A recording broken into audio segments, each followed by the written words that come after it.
All the way inside. What did you guys do? We went all the way inside with signs, Jews indigenous to Judea, to show what we're all about. You went inside?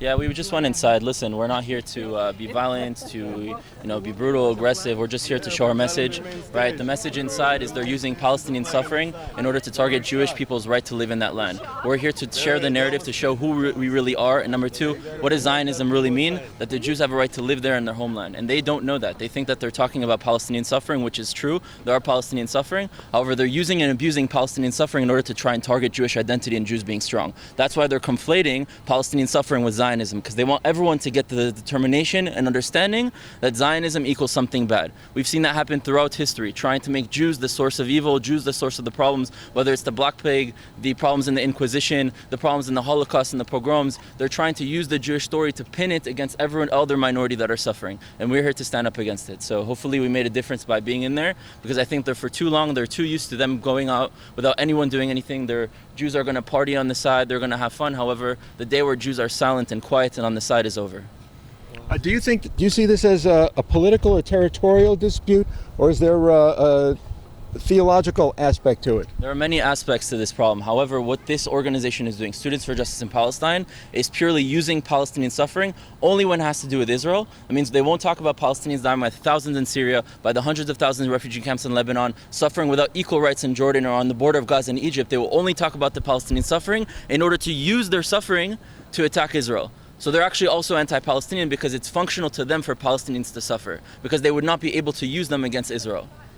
But why is Judaism such an anathema to them?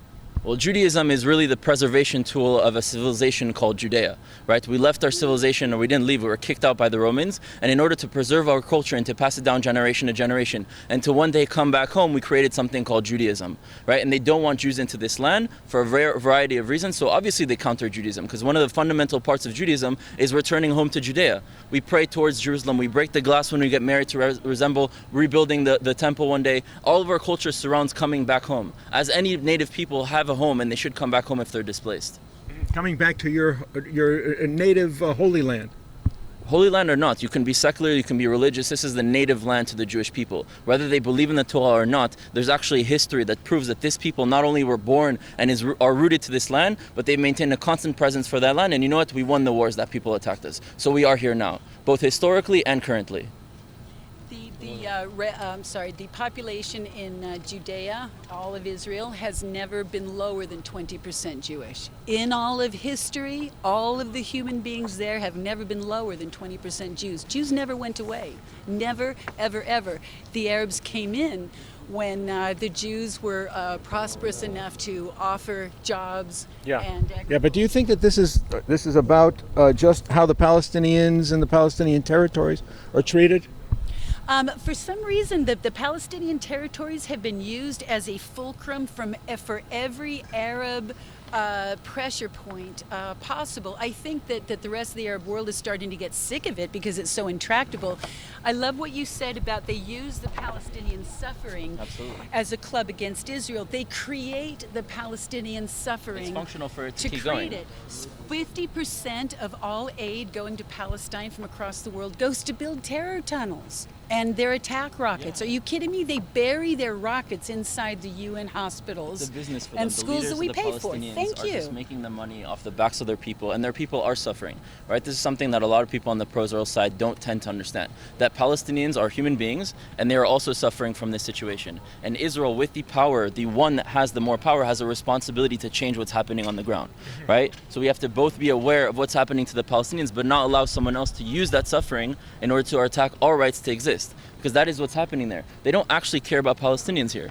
What event are they doing to try and promote Palestinian culture, to try and do an event about Palestinian suffering in any other land? They don't care about that. They will only talk about anything that has to do with Israel in order to demonize Israel in the face of the world. That is their goal. Why do they have an anti-normalization policy? If they represented or truly cared to help Palestinian rights, they would want to talk to Israelis. Because at the end of the day, there's no future with Palestinians just disappearing or Israelis just disappearing. If they truly cared to change things on the ground, they would talk to people like us that can inspire and change things on the ground. However, their interest is not to speak to the people on the ground. Their interest is not to speak to the people that are related to this conflict. It's to speak to everyone else on this campus in order to get people to the conclusion that we don't have a right to exist. right? We've seen it too many times in history. It changes form from different nations to different things. However, this time it's right here and right in front of us. And it's our responsibility as a generation. We know we grew up with the term never again.